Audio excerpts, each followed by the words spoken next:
Peter Silas cantando essa canção, essa linda canção, já é em si uma pregação, né? Que Deus continue a abençoar a sua vida. E eu recebi um grande desafio hoje, porque eu irei trazer uma palavra para os pais também daqueles que estão aqui, né? E a gente conciliar. Eu sei que esses dias foram intensos e eu sei que vai ter algumas pescadas ao longo da pregação, mas é muito importante que o plano secreto ele seja contado não só para as crianças. E eu sei que eles foram muito bem alimentados, né, fisicamente e também espiritualmente ao longo desses dias, mas nós, papais, mamães, também precisamos conhecer mais desse plano secreto. Mas até antes de falar, eu quero pedir a permissão aqui para a gente fazer uma oração. Eu queria convidar Cláudia, tia Cláudia, aqui à frente. E eu tive a oportunidade de, há 23 anos atrás, estar sentado aí junto com essas crianças, sendo também uma criança, né? E Cláudia hoje quando falou, ela falou, olha, tem engenheiros, médicos, tem pastores, e nessa época eu ainda não sabia disso, mas Deus já estava me preparando para poder pastorear. E hoje eu falo como pastor de famílias, como alguém que pude ser acampante, equipante, porque eu também fui papai de outras crianças quando eu fui crescendo, e hoje estou na expectativa dos meus também poderem participar. Até falei para a Cláudia que Samuel deveria ter sido aceito. 2 anos já, não dá trabalho nenhum, e a gente ainda ia mandar as fraldas para ajudar, mas não deu para encaixar no grupo, mas daqui a 4 anos, Samuca vai estar nesse grupo também. Mas agradecer ao Senhor pela sua vida. Orem por mim, viu, irmãos? O desafio é grande. Não por Samuca, não. Mas por todos que virão. Não sei quanto tempo ainda vou fazer acampamento, não, porque... Mas eu quero, sabe o que dizer? Eu esqueci. Aí, aproveitando essa oportunidade, houve um casal também que nos abençoou muito, a Carla e o Anderson. Carla fica de pé. Anderson veio aqui nesse instante trazer um copo d'água para o pastor, porque ele está no estacionamento. Eu falei com Carla um dia por aqui pela igreja, e eu disse, Carla, eu tenho um desafio para você. Aliás, Deus tem um desafio para você. Assuma a cozinha do meu acampamento. Aí Carla me respondeu, irmã, eu estava orando por essa oportunidade. Amém. É assim que Deus faz. Amém. E Carla nos abençoou profundamente, não só com a comida deliciosa, mas com sua simpatia, sua gentileza, seu cuidado, sua dedicação. Eu quero agradecer a Carla e o Anderson, que eu tinha esquecido de falar. Obrigada, querida. Nós vamos aproveitar e orar por eles, mas também pela vida de Cláudia, porque quando a gente trabalha com família, que é um plano tão especial de Deus, isso envolve todas essas faixas etárias. As nossas crianças, que serão os nossos pais, adultos, maridos, mulheres lá na frente também, aquilo que vai ser base para a nossa sociedade. Deus, nós queremos te agradecer, Pai, porque o Senhor tem separado homens e mulheres para te servir ao longo da história, ao longo também desse tempo de existência da nossa igreja.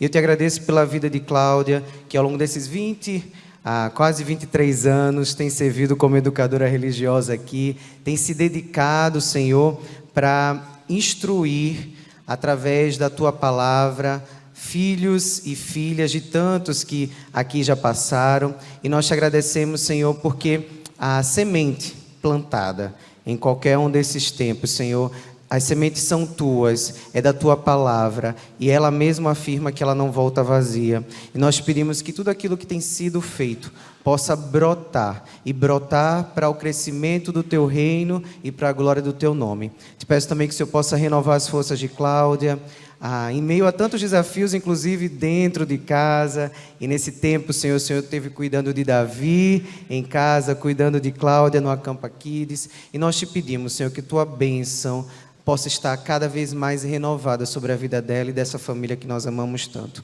É a nossa oração, em nome de Jesus. Amém. Deus abençoe, Fernanda.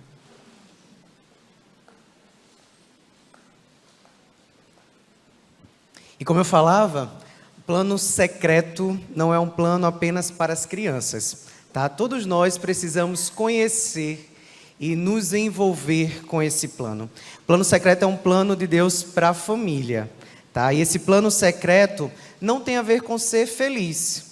Geralmente, quando a gente fala sobre planejamento de vida, né? Quando a gente pensa sobre o futuro, inclusive, dos nossos filhos, né? E o que a gente quer? Não, para mim o mais importante é que ele seja feliz. É importante, sim, e a gente quer e a gente ora para que nossos filhos e filhas sejam felizes. Mas é um plano muito maior, um plano que é eterno, tá? E que não simplesmente pode estar preso à felicidade, mas esse plano de salvação. Tá? E pode até parecer estranho que a reflexão de hoje ela está baseada num texto lá no livro de Cântico dos Cânticos.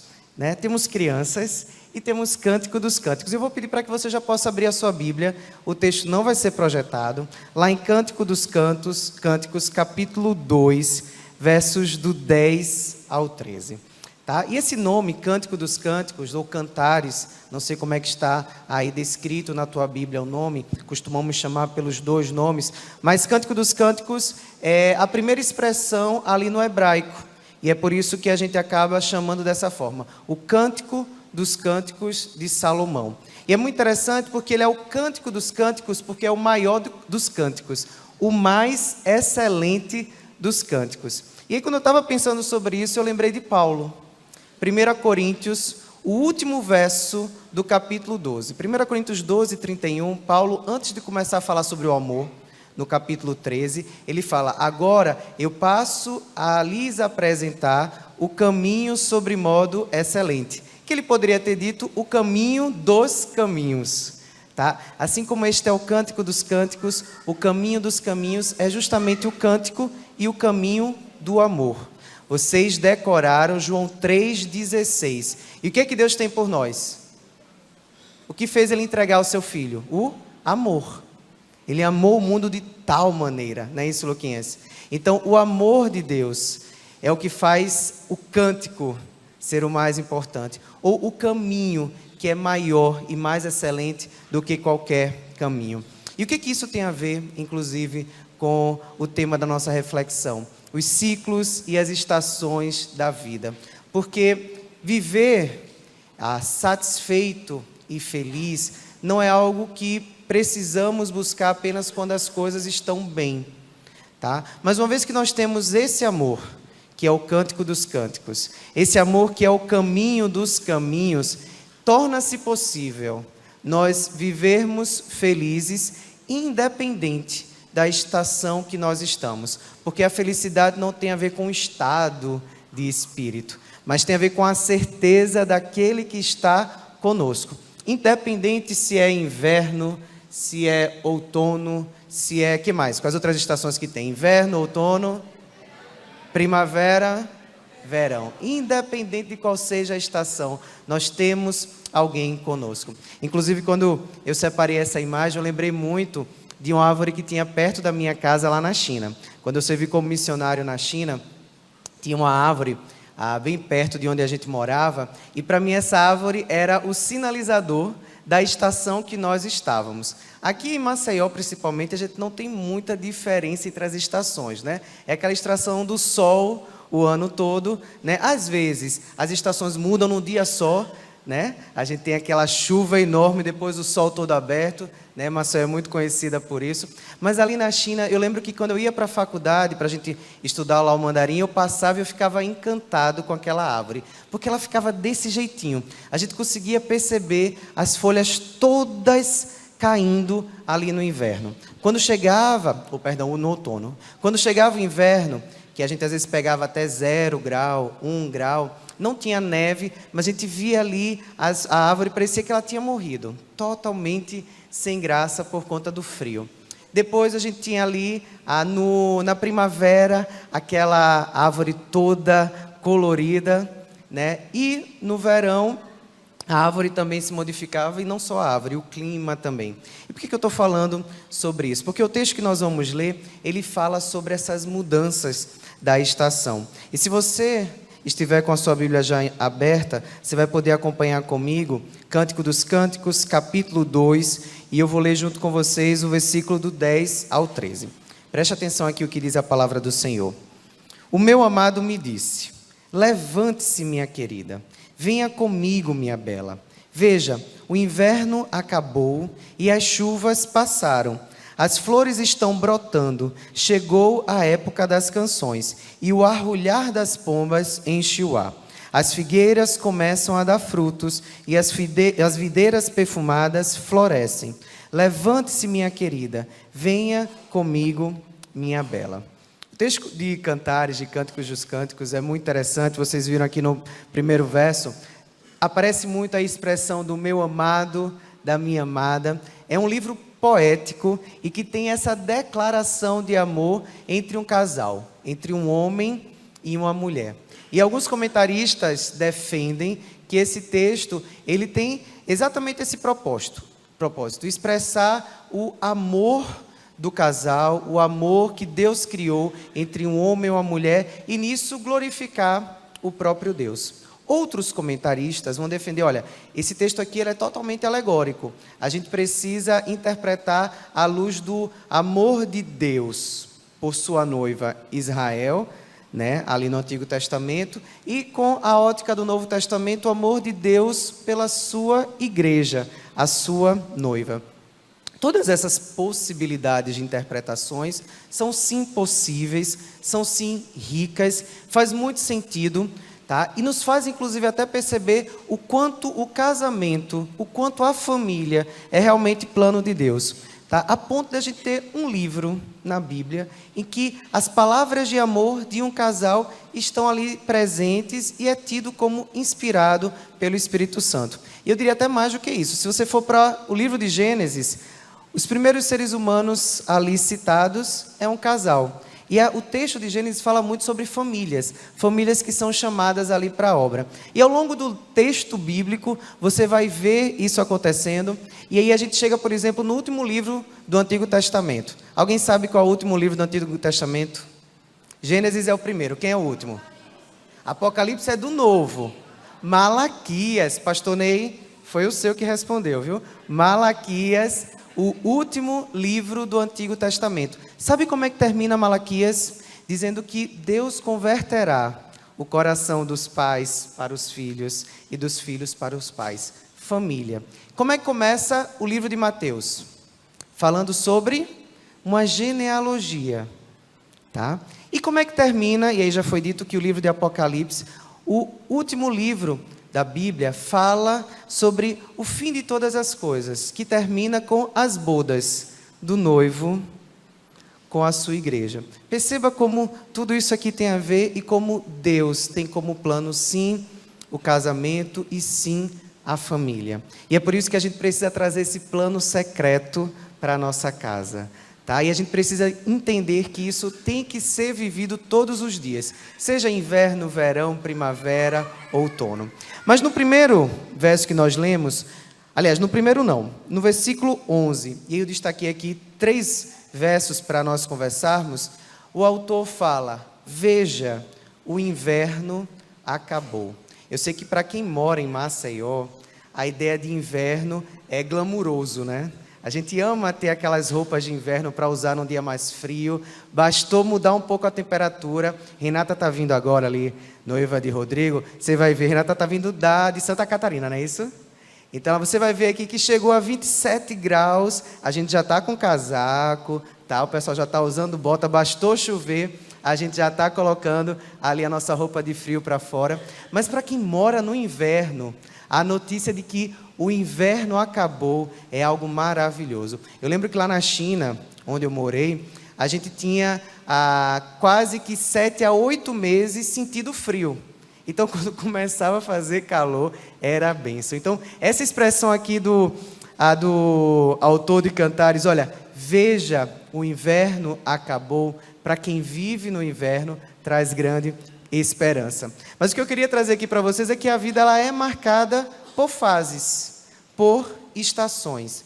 Na nossa vida, no nosso casamento, na nossa família, nem sempre é verão, nem sempre é primavera em que tudo está florido, tá? Nem sempre é outono, mas graças a Deus também que nem sempre é inverno, tá? E nós precisamos entender isso, para que no momento do inverno, quando tudo se esfria, até o amor parece que esfriou, não significa que as coisas acabaram. tá? Nós precisamos, durante o inverno, lembrar que depois do inverno vai se aproximar uma primavera. E aqui é muito interessante a gente pensar que a beleza que a gente vê nas flores da primavera torna-se ainda mais significativa por conta da ausência delas durante o inverno. Parece que se torna ainda mais valioso viver a beleza da primavera, o calor do verão, porque a gente passou por um processo de inverno. Eu não sei, por exemplo, em que momento hoje está a sua família ou em que momento hoje está o seu casamento, tá? Mas muitas vezes, quando a gente está passando pela dificuldade, o desespero é tão grande, tá? Que a gente até pensa, olha, não sei se realmente é isso que Deus tem para mim. Mas eu queria te dizer que o inverno também faz parte da vida e é possível nós vivermos a satisfação, ainda que em meio ao inverno. O inverno da vida, do casamento, da alma, muitas vezes traz sim desespero. Mas essa não é a única estação. Há pelo menos outras 3 que a gente pode viver. E às vezes o inverno demora sim anos, mas às vezes ele é mais curto. Às vezes a primavera demora anos, às vezes ela é mais curta. Mas a gente precisa viver com a certeza de que estamos passando apenas por uma estação. Estamos passando apenas por uma fase. Por mais difícil que seja, é apenas uma fase. Tá? E quando a gente tem filhos pequenos, a gente aprende muito isso, né? Porque as fases são até mais rápidas, né? A gente tem picos de crescimento, saltos de crescimento. Às vezes a criança começa a apresentar até algum comportamento indesejado, né? E a gente vive hoje isso com o Samuca, a nossa luta ali em relação a alguns comportamentos não tão sociáveis, mas o que nos faz respirar e ficar um pouco mais sossegado, e todas as mães e pais que chegam nos lembram disso, olha, é só uma fase, passa, e graças a Deus que passa. E eu queria também te lembrar isso em relação à tua vida, no seu desafio que você vive hoje. É só uma fase, vai passar. Por isso que a minha palavra para você é: não tome nenhuma decisão definitiva dentro de uma estação que é passageira, tá? Não resolva construir ou derrubar a sua casa para criar uma lareira por conta do inverno, sendo que logo mais será verão, será primavera. Não desista do seu casamento. Não desista do seu esposo, do seu esposa. Não desista de investir no seu filho, na sua filha, porque parece um grande inverno. Ou que as coisas estão difíceis e o calor é tão grande ali no verão que a gente não vai aguentar. É só uma fase. Não tome decisões definitivas em uma estação que é temporária. O que nós vemos aqui no versículo 11 é que há esperança. As chuvas, elas vão passar. E o verso 11 diz, olha, as chuvas passaram, tá? Nós podemos renovar a nossa esperança acerca do que nós vamos viver hoje. E talvez o que a gente precise pensar nesse tempo e que estamos no inverno é: o que eu posso fazer para nos aquecer nesse inverno? Será que uma manta, um agasalho? O que eu posso fazer para trazer aquecimento e solução para a nossa casa enquanto estamos no inverno? Viver também pensando na primavera que vai vir, ou preso ao verão que passou, também não vai nos ajudar. Mas pensa, olha, o que a gente pode fazer de diferente nesse momento? No meu trabalho, na minha relação, tá? É um período de inverno profissional, parece que nenhuma porta de emprego se abre. O que eu posso fazer nesse momento de inverno para que a gente possa sobreviver? Eclesiastes 3, que possivelmente escrito pelo mesmo autor de Cântico dos Cânticos, ele diz que há um tempo certo para cada coisa. Há tempo de plantar e tempo de colher. E plantar e colher não acontece na mesma estação. A gente planta numa estação para colher na outra. Talvez você não esteja colhendo agora. Talvez você não esteja conseguindo ver nem mesmo que está pronto para a colheita. Porque talvez seja o tempo de plantar. Busque ao Senhor entender esse tempo. Aqui em casa, na nossa relação, é tempo de quê? Porque Deus vai trabalhar e vai te permitir, inclusive, desfrutar dessa estação ainda que seja o inverno. E me permite até fazer um parêntese, porque eu falei de Eclesiastes, falei de Cântico dos Cânticos, e até, na verdade, uma propaganda. Hoje pela manhã eu falei na classe de casais, na nossa classe de escola bíblica, que domingo que vem é a nossa última lição. E eu até deixei, né, professor Daniel, o suspense de qual seria o próximo estudo, mas como eu estou falando aqui de Eclesiastes e Cantares, eu vou aproveitar para fazer a propaganda, porque talvez você não esteja participando de uma classe de escola bíblica, e nós temos uma classe de casais que no dia 22 estaremos começando a estudar o livro de Eclesiastes e de Cantares. Tá? Então, se gerou curiosidade até o que a gente está conversando aqui, melhor oportunidade. Depois do culto da manhã, classe de casais, Eclesiastes e Cantares. Mas deixa eu voltar, e eu falava sobre a palavra lá do autor de Eclesiastes 3, que é um tempo certo para cada coisa. Precisamos aceitar, inclusive, esse tempo. Se não dá para mudar a estação que eu estou, se não dá para transformar o inverno no verão, o verão no inverno, eu preciso ter uma postura de aceitação dessa realidade, tá? E aqui não significa baixar a cabeça ou ser passivo, tá? Mas eu entendi, olha, é inverno, não tem o que a gente fazer. A postura de aceitação e a postura de gratidão, porque a aceitação e gratidão é o caminho para que eu seja transformado, ainda que em meio ao inverno, ainda que em meio à estação que eu estou. É possível ser grato no inverno. É possível ser grato, ainda que as coisas estejam diferentes. E essa postura e essa abertura de aceitação e gratidão é o que vai nos fazer nos aquecer no inverno e sobreviver à estação que nós estamos. Mas deixa eu ir para o verso 12, porque tem a segunda frase que eu queria destacar. Quando o autor do texto diz, olha, chegou a época das canções. E eu sei que quando a gente é criança, essa é uma coisa que a gente gosta, é de cantar, e cantar com gestos, e cantar com alegria, tá? E é muito bom, quando o inverno passa e chega a época das canções. O texto diz que as flores estão brotando, chegou a época das canções, e o arrulhar das pombas, né? E o arrulhar aqui significa o som que as pombas fazem, está enchendo o ar. E aí, quando eu ouço isso, quando eu leio isso, eu penso que quando Deus ele começa a trabalhar e mudar as estações da nossa vida, da nossa família, do nosso casamento, é impossível que isso não seja notado. É visível a canção no ar quando Deus começa a trabalhar. Às vezes são anos orando, às vezes são anos clamando, né, pela conversão de um filho, pela reaproximação de um filho, né, Thelma? E ali, de repente, a gente vê as flores brotando, Deus trabalhando e fica visível. É Ele, é Deus agindo, Deus purinho, como alguns dizem, né? E Deus, Ele faz brotar vida onde nada existe. Se você já teve a oportunidade de ver um campo no inverno, tá? Ali inclusive cheio de neve, não dá para imaginar como é que pode um jardim florido brotar dali. Não sei se você já teve a oportunidade de ver, parece algo impossível, como é que pode ter vida ainda debaixo de tanto gelo? Mas existe. E o nosso Deus é um Deus tão maravilhoso que Ele nem precisa que exista nada, porque Ele cria do nada tudo aquilo que existe. É o que nos diz o livro de Gênesis. Deus criou todas as coisas, não é verdade? Deus, Ele cria, Ele faz brotar vida de onde parece nada existir. Talvez à sua volta, você está olhando para a situação que talvez está esmagando o seu coração e perguntando, como é que é possível que Deus faça ainda alguma coisa? O que eu tenho para lhe dizer à luz desse texto é que Deus faz brotar vida onde nada parece existir. E nós precisamos caminhar crendo nisso. E antes de ver a vida, já celebrar. Porque o trabalhar de Deus, ele precisa ser celebrado. E a gente não celebra apenas quando a gente já recebeu.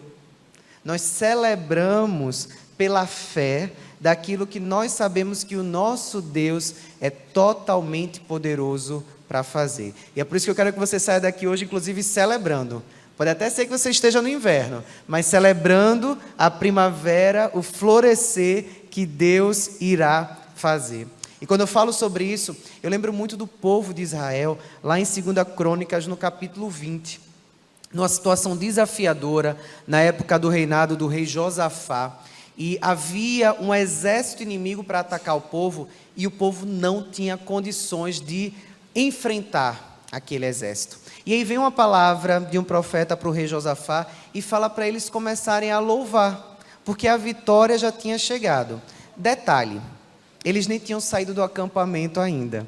E é muito interessante, e eu vou até abrir aqui para vocês, porque lá em 2 Crônicas 20, no verso 21, veja só que interessante. Depois de consultar o povo, o rei nomeou cantores para irem adiante do exército. E olha aí o pessoal da música, viu o desafio, Neto? Né? Sem arma, sem nada, só com o microfone e com a voz à frente do exército, sem microfone, porque na época não tinha. Depois de consultar o povo, o rei nomeou cantores para irem adiante do exército, cantando e louvando ao Senhor por sua santa majestade. Cantavam assim: deem graças ao Senhor, seu amor dura para sempre. Agora veja o que acontece no versículo 22. Não tinha arma, não tinha tanque, não tinha canhão. Tinha o quê? Música, canção. E olha o que acontece no verso 22. No momento em que começaram a cantar e louvar, o Senhor trouxe confusão sobre os exércitos e eles começaram a lutar entre si. Sabe o que o povo precisou fazer? Nada. Só louvar e adorar ao Senhor. É por isso que o trabalhar de Deus, ele é celebrado, e quando a gente canta, quando a gente adora, quando a gente celebra, antes mesmo de ver o resultado, Deus opera e ele é glorificado. O milagre que esperamos acontecerá quando nós começarmos a louvar ao Senhor, não por aquilo que ele fez, mas por aquilo que ele é, mesmo sem termos visto aquilo que ele vai fazer. Por isso pode ser que você esteja no inverno, pode ser que você ainda não esteja vendo nem as flores, nem os pássaros cantando, mas comece a glorificar, porque Deus está trabalhando, o milagre vai acontecer, as dores vão passar em nome de Jesus, as coisas vão ficar completamente diferentes, porque esse é o Deus que nós servimos. E tem uma coisa ainda mais especial, porque no texto, versículo 13, diz que as figueiras começam a dar frutos e as videiras perfumadas florescem. E sabe o que eu percebo ao ler isso? As figueiras começam a dar frutos, a experiência que a gente vive nessa mudança de estação, experimentando o milagre de Deus, não pode parar em nós mesmos. Isso que vocês aprenderam nesses últimos dias no acampamento, o plano secreto, por mais divertido que tenha sido, tudo que vocês aprenderam não para em vocês. A gente precisa compartilhar com os nossos coleguinhas, precisa compartilhar em casa, e aquilo que Deus tem feito em nossas vidas, o milagre, tá? A primavera depois de um longo inverno, não para em nós, serve de testemunho, para que comece a frutificar, para que comece a perfumar e florescer por onde a gente passar. É por isso que Deus muitas vezes permite o inverno, mas é por isso também que Ele age trazendo a primavera. Não é somente porque Ele nos ama, tá? Mas é porque Ele tem como compromisso a sua glória, e que esse testemunho chegue a todos à nossa volta. E a última frase, o último verso que eu queria destacar, no versículo 13 ele termina falando: levante-se minha querida, venha comigo minha bela. E é tão maravilhoso imaginar, né, nessa perspectiva alegórica de Deus olhando para nós como igreja, olha, venha comigo minha bela. Eu queria destacar para você que o trabalho que Deus está fazendo na sua vida, o trabalho que Deus vai fazer na sua vida, é um convite dEle para que você se junte a Ele. Deus, Ele nos ama e Ele opera, mas não termina aí. Ele trabalha e Ele transforma as estações que nós estamos passando para que a gente se envolva com Ele, para que a gente participe daquilo que Ele está fazendo. E não é possível que a gente tenha uma experiência com Deus e permaneça o mesmo. Não é possível termos uma experiência com Deus, permanecermos o mesmo e não o seguirmos. Eu aprendi essa verdade lá atrás, estudando o livro Conhecendo Deus e fazendo a sua vontade, porque quando Deus trabalha, tá, Ele nos convida a fazer parte daquilo que Ele está fazendo. E eu não sei o que você está passando na sua vida, eu não sei aquilo que você já passou, mas quando eu vou para o texto bíblico, eu vejo que ele transforma pescadores em pescadores de homens, para que depois esses homens possam ser os primeiros líderes da igreja. Eu vejo, por exemplo, um filho querido, amado pelo seu pai, sendo rejeitado pelos seus irmãos, traído pelos seus irmãos, vendido pelos seus irmãos, sendo preso injustamente, para depois se transformar num governador de uma nação e fazer parte daquilo que era o propósito de Deus para o seu povo. Eu vejo uma jovem órfã, exilada, com o lindo nome de Radassa, depois se transformando numa rainha, e ali também sendo usada por Deus para salvar o seu povo. E aí, para quem não sabe, Radassa era o nome judaico de Esther. Um coletor de impostos, que estava ali roubando o seu povo, pegando daquilo que não era seu, subiu numa árvore para ver Jesus. Quem sabe quem era esse? Quem subiu numa árvore para ver Jesus? Muito bem, Luquinhas. Zaqueu, olha ele ali, Danilo. Zaqueu subiu na árvore para ver Jesus e Deus transforma aquela vida. Deus ele vai operando e essa experiência é um convite para que nós nos juntemos a Ele. E sabe o que é que me preocupa, sendo bem sincero com você? É quando a gente passa por experiências de milagres, quando a gente passa por experiências de transformação, em que a gente tem experiências que só Deus poderia fazer na nossa vida, e o tempo começa a passar, e no começo a gente volta para Deus, a gente participa da igreja, a gente se envolve, e com o tempo a gente começa a esquecer daquilo que Deus fez. Para mim, dói no meu coração, e eu imagino no coração de Deus o quanto dói. Depois de uma experiência de milagre, e a gente parece que dá as costas para o Senhor. Deus ele está operando e Ele vai operar. Mas para que você se torne um discípulo fiel, seguidor, que fala dele, que testemunha. E quando eu falava sobre isso, quando eu pensava, na verdade, sobre isso, eu lembrei, inclusive, de uma série que eu não sei se vocês já assistiram, chamada The Chosen, tá? Que tem ficado cada vez mais popular. Já assistiu, Luquinhas? E fala sobre a experiência dos seguidores de Jesus. Ela não é algo baseado exatamente no texto bíblico, mas com a liberdade criativa para imaginar, olha, como é que seria algumas experiências antes e depois de Jesus. E eu separei um trecho curtinho que mostra o encontro de Nicodemos, tá?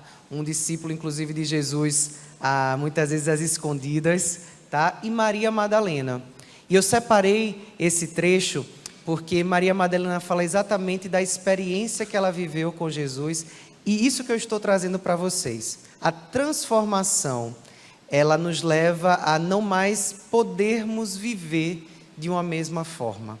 Vamos assistir. É você? É verdade? Lilith? Não, por favor, não tenha medo. Meu nome é Nicodemos. Eu ministrei a você, Lilith. Eu não respondo a esse nome. Eu sou Maria. Eu nasci Maria. Mas você se chama Lilith, não é? Por favor, eu tenho que ir. Não, por favor, Maria. Eu estou desesperado pela sua ajuda, Maria.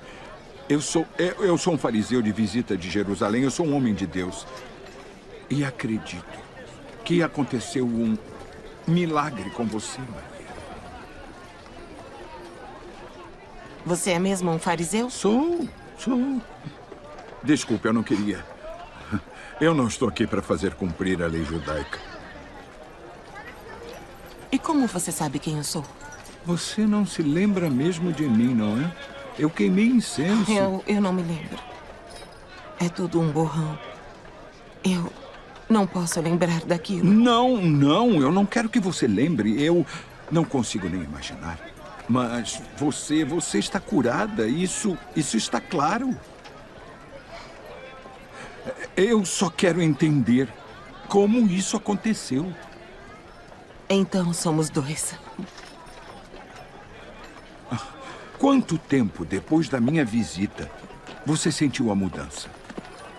Não foi nada que você fez. Foi outra pessoa. Então foi outra pessoa? Ele me chamou de Maria. E ele disse que eu sou dele. Eu fui redimida. E foi só isso? Quem fez isso? Eu não sei o nome dele. Mas mesmo se eu soubesse, não poderia dizer. Por que não? Seu tempo de ser conhecido ainda não chegou. O seu tempo de ser... Ele faz milagres e não procura crédito?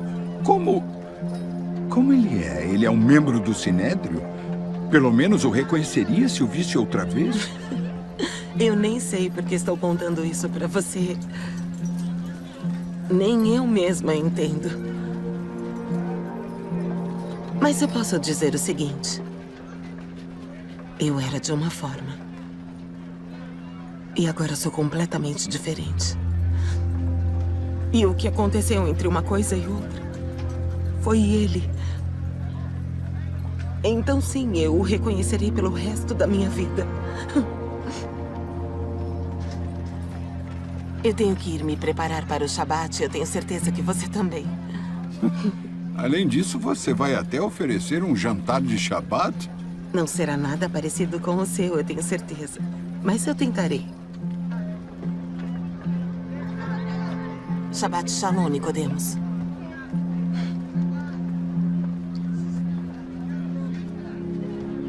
Shabat Shalom, Maria. E eu acho muito interessante porque a fala dela, quando ela resume, o que eu poderia dizer é que eu era de uma forma e depois dele, de Jesus, eu me tornei algo totalmente diferente e por isso eu o reconhecerei para sempre. E é esse o convite do Senhor. Ele não quer apenas transformar a sua vida, mas Ele quer que essa transformação te leve a segui-lo para sempre. E é por isso que, versículo 13, levante-se, minha querida, venha comigo, minha bela. Eu penso que esse é justamente o convite de Deus para nós hoje. Venha comigo. Deus está hoje com você no seu problema e Ele não quer trazer apenas resposta à sua oração ou solução à sua dificuldade, ao seu problema. Ele quer trazer nova vida, uma total transformação independente daquilo que você já viveu, já passou, já foi. O convite dele é: venha comigo. E eu queria lhe convidar à oração. Nossas crianças descobriram um plano secreto. E esse é o plano secreto do Senhor. Convidá-lo, venha comigo.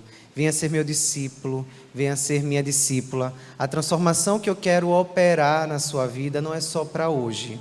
Ela começa hoje, mas é algo que vai durar por toda a eternidade. Eu não quero também você somente nesses momentos em que está tudo bem, nem também nos momentos em que você está precisando e que está tudo mal. Eu quero você todos os dias. E essa transformação é um convite. Venha comigo, minha bela. Venha comigo, meu belo. Apresenta agora tudo isso que você ouviu ao Senhor. E eu não sei se você se sentiu tocado com isso. Se você entende que esse convite, venha comigo, ele está sendo feito hoje para você. Se você reconhece que, olha, é a voz do Senhor, é a voz de Jesus, dizendo, venha comigo, e eu quero aceitar esse convite. Eu quero dizer, olha, eu quero entregar esse inverno que eu estou passando agora. Eu me encontro, talvez sem enxergar a solução, aquilo que eu preciso fazer. Mas você entende que Deus está lhe convidando nesse momento a vir com Ele e a viver essa transformação. Eu vou pedir para que você possa vir, realmente vir aqui à frente, representando corajosamente essa declaração. Olha, Senhor, eu quero fazer parte disso. Eu quero viver essa transformação. Eu não quero mais estar no inverno. Eu quero viver aquilo que o Senhor tem para a minha vida.